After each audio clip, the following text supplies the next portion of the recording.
So today we will start gravitation chapter 10th standard. ठीक है, तो ग्रेविटेशन का मतलब क्या होता है? पहली बात तो ग्रेविटी जो है उसको किसने ढूंढा था? सर आइजैक न्यूटन ने ढूंढा था ना ग्रेविटी को। वो पेड़ के नीचे बैठे थे, फिर एप्पल का उनके सर पर गिरना, तो वो देखो एप्पल उनके सर पे गिरा था, इससे उनको ग्रेविटी के बारे में नहीं पता चला था। जब एप्पल उनके सर पे गिरा था ना, तो उनको ये प्रॉब्लम आया, मतलब ये उन्होंने सोचा कि जैसे मान लो ये पेड़ है, वो पेड़ के यहाँ पे बैठे, तो जब एप्पल गिरा तो इनके सर के इधर ही क्यों गिरा? वो ऐसा जाकर के यहाँ पे भी जा सकता था, ऐसा भी जा सकता था, ऊपर भी जा सकता था, है ना? लेकिन उनके जिस मतलब एकदम नीचे ही क्यों आया, जहां पे वो बैठे थे वहीं पे क्यों गिरा? वो ऐसे जाकर के ऐसे क्यों नहीं गिरा? उनका क्वेश्चन ये था। तो ग्रेविटी का मतलब क्या होता है, इस चैप्टर में हम लोग वही सीखने वाले हैं, ग्रेविटी और ग्रेविटेशन। देखो एक होता है ग्रेविटी और एक होता है ग्रेविटेशन, दोनों में फर्क है ना, दोनों में बहुत फर्क है। ग्रेविटी और ग्रेविटेशन के अंदर बहुत ज्यादा फर्क है, ठीक है ना? तो जैसे अर्थ जब कुछ भी किसी भी चीज को अट्रैक्ट करता है अपने तरफ बिकॉज ऑफ ग्रेविटी, इस केस में क्या हुआ था, अर्थ ने एप्पल को अपनी तरफ अट्रैक्ट किया था ना, तो earth must be attracting the Apple toward itself. Gravity क्या करता है, अपने तरफ किसी ना किसी चीज को आकर्षित करता है, खींचता है ना? जिसमें आइजैक न्यूटन के केस में क्या हुआ था, अर्थ ने एप्पल को अट्रैक्ट किया था, है कि नहीं? वो अट्रैक्टिव फोर्स जो होता है ना, अर्थ के सेंटर में होता है। मतलब जैसे मान लो ये अर्थ हो गया, अर्थ के सेंटर में ग्रेविटी होती है। जैसे ये तुम्हारा पोल वाला पार्ट है, ये दोनों नॉर्थ, ये पोल वाला पार्ट, इसको नॉर्थ पोल और साउथ पोल बोलते हैं, और ये जो होता है इक्वेटर का पार्ट होता है। तो जो अर्थ जो है ना, अपना पूरा सर्कल नहीं होता, हल्का सा बीच में चपटा होता है, बल्जिंग होता है, बीच में से थोड़ा फुका हुआ होता है।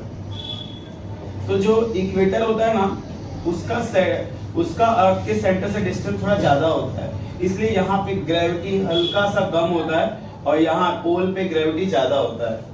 यहाँ पे 9.83 होता है और यहाँ पे 9.78 होता है, क्योंकि इक्वेटर के साइड में अर्थ अपना थोड़ा बल्जिंग होता है ना, फैला हुआ होता है, इसीलिए यहाँ से सेंटर का डिस्टेंस थोड़ा सा कम ज्यादा होता है, जिसकी वजह से वहां पे ग्रेविटी कम होती है और पोल के साइड में ग्रेविटी ज्यादा होती है। समझ में आ? अब देखो हम बोलते हैं कि सर मान लो यहाँ पे हम लोग ऊपर हैं तो अर्थ नीचे सेंटर खींच रहा है, समझ में आ रहा है, लेकिन यहाँ पे जो लोग रहते हैं वहां पे भी अर्थ की ग्रेविटी सेंटर की तरफ ही खींचती है। अर्थ हमेशा अपने तरफ ही किसी को भी खींचता है, उसी को हम क्या बोलते हैं, ग्रेविटी। अभी ग्रेविटी और ग्रेविटेशन का मतलब क्या होता है, what is the difference between gravity and gravitation? मेरे पास टेक्स्ट बुक है, नोट्स है, मैं नोट्स शेयर कर दूंगा तुम लोग को। तो क्या होता है ग्रेविटी और ग्रेविटेशन का डिफरेंस? तो देखो, gravitation is a force occurring between two bodies. Gravitation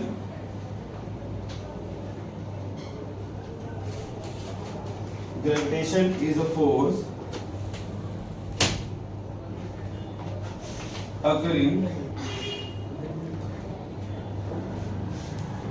between two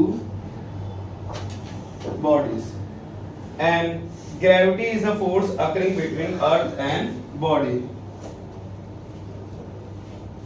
Gravity is the force occurring between earth and body. Like ये मार्कर कोई ऑब्जेक्ट है, अगर मैंने इसको ऐसा ऊपर फेंका हुआ है, डायरेक्ट आके नीचे गिरता है, अर्थ के ऊपर गिर रहा है, तो ये ऑब्जेक्ट और अर्थ के बीच की बात है, इसको बोलेंगे ग्रेविटी। लेकिन इस मार्कर को मैंने ऊपर फेंका, मैंने अपने हाथ में पकड़ लिया, तो मार्कर भी एक ऑब्जेक्ट है, मैं भी एक ऑब्जेक्ट हूं, यहाँ पे फोर्स मेरे और मार्कर के बीच में लग रहा है, तो इसको बोलेंगे ग्रेविटेशन।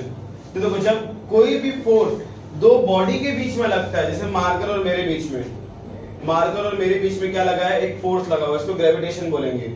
अगर मैं इसको उठा लूं अपने हाथ में, तो मेरे और इसके बीच में ग्रेविटेशन फोर्स है। किसी पत्थर को मैंने हाथ में उठा लिया, तो मेरे और उस पत्थर के बीच में फोर्स है, कि वो पत्थर मेरे हाथ पे फोर्स डाल रहा है, तो यहाँ पे दो बॉडी के बीच में फोर्स है, उसको ग्रेविटेशन बोलेंगे। लेकिन अगर किसी भी चीज को मैंने फेंका और डायरेक्ट जाके अर्थ पे गिरा है, तो उसमें क्या हो रहा है, फोर्स जो अकरिंग हो रहा है वो उस ऑब्जेक्ट और अर्थ के बीच में हो रहा है, उसको बोलेंगे ग्रेविटी। क्लियर है तुम लोग को? तो अभी तक हमने यही सीखा कि ग्रेविटेशन चैप्टर में हमने क्या पढ़ा सबसे पहले कि आइजैक न्यूटन पेड़ के नीचे जब बैठे थे तो उनके सर पे जब एप्पल गिरा तो उन्होंने ये सोचा कि वो एप्पल मेरे ऊपर ही क्यों गिरा, आगे जाकर के क्यों नहीं गिरा, फिर कहीं और टेंजिबल टाइप में क्यों नहीं गिरा, है ना, डायगोनल टाइप में क्यों नहीं गिरा, ऐसे टाइप में क्यों नहीं गिरा वो। तो थोड़ा सोच में पड़ गए। तो उन्होंने जब पता किया कि अर्थ के सेंटर में एक ऐसा फोर्स है जो हर किसी को अपने तरफ खींचता है, वही ग्रेविटी है। ग्रेविटी से उन्होंने दो वर्ड निकाला, ग्रेविटेशन एंड ग्रेविटी, और दोनों को मैंने आप लोग को अच्छे से यहाँ पे क्या लिखा हुआ है, before Galileo all observation of planet position were made with the naked eyes.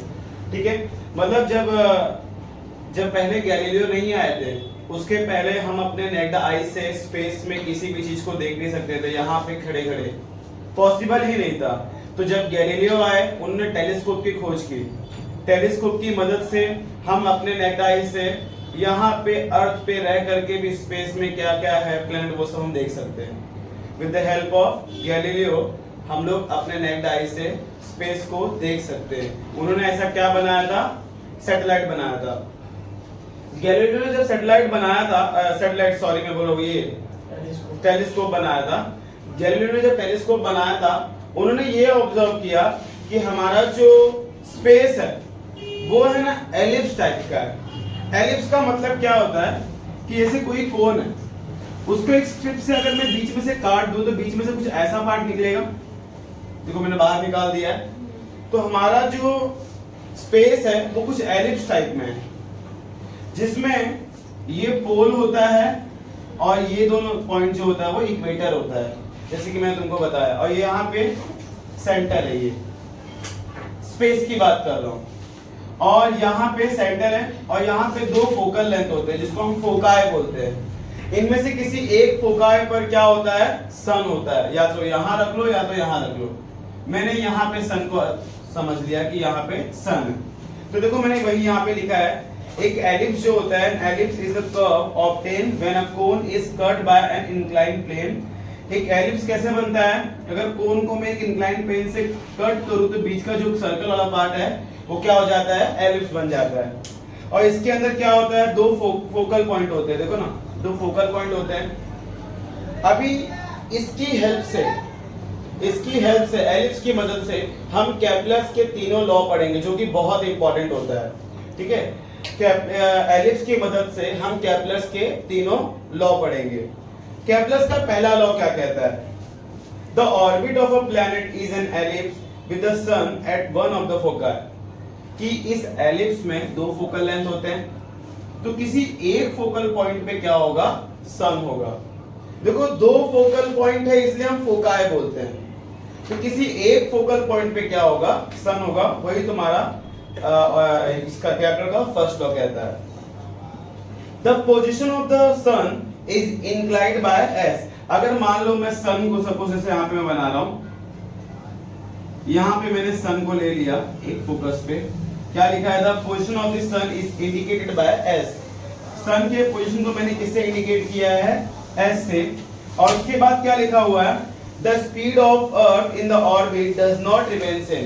देखो अर्थ जैसे ये सन है और सन के यहाँ पे हमारा मालूम हम अर्थ ले लेते हैं, और अर्थ की जो स्पीड होती है ना वो कभी भी सेम नहीं होती है, वो हर बार बदलते रहती है। अगर वो सन के नजदीक होगा तो बहुत फास्ट हो जाएगा उसका स्पीड, और जब सन से दूर रहेगा तो उसकी स्पीड थोड़ी स्लो रहेगी। तो यहाँ पे देखो मैंने लिखा है the speed of earth in the orbit does not remain same नहीं होता है। जब क्लोजर रहेगा सन के तो उसकी स्पीड बहुत फास्टर रहेगी, और जब सन से बहुत दूर रहेगा तो उसकी स्पीड कितनी रहेगी, बहुत स्लो रहेगी। जैसे तुम लोग मैग्नेट को देखो ना, जब नॉर्थ पोल हम साथ में चिपकाते तो नहीं चिपकता, वो दूर भागता है ना। तो कुछ वही रूल है कि सन जब अर्थ के नजदीक रहेगा तो वो बहुत ही स्पीड में भागता है, उसके अराउंड बहुत स्पीड में घूमता है, और जब उससे दूर रहेगा तो थोड़ा उसका स्पीड क्या रहता है, स्लो रहता है। बोलो समझ में आया?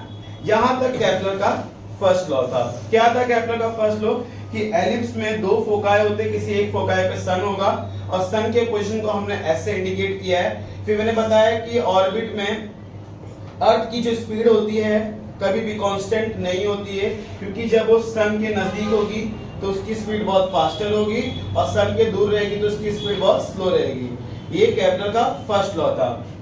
केपलर का सेकंड लॉ क्या है? मैंने यहाँ पे बॉक्स करके लिखा है लॉ ऑफ एरिया।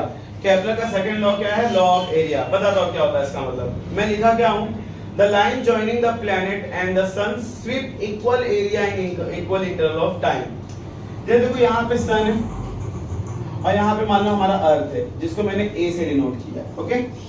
अब अर्थ ऐसे घूमते जाएगा, मतलब घूम रहा है, इट मीन स्वीप कर रहा है, अपनी जगह बदल रहा है, और यहाँ पे आया। तो यहाँ से यहाँ आने में अर्थ को कुछ टाइम लगा होगा। देखो ना, अर्थ पहले यहाँ पे था, फिर वो यहाँ आ गया, तो यहाँ पे एक एरिया बन गया ना। क्या नाम, क्या बना एरिया?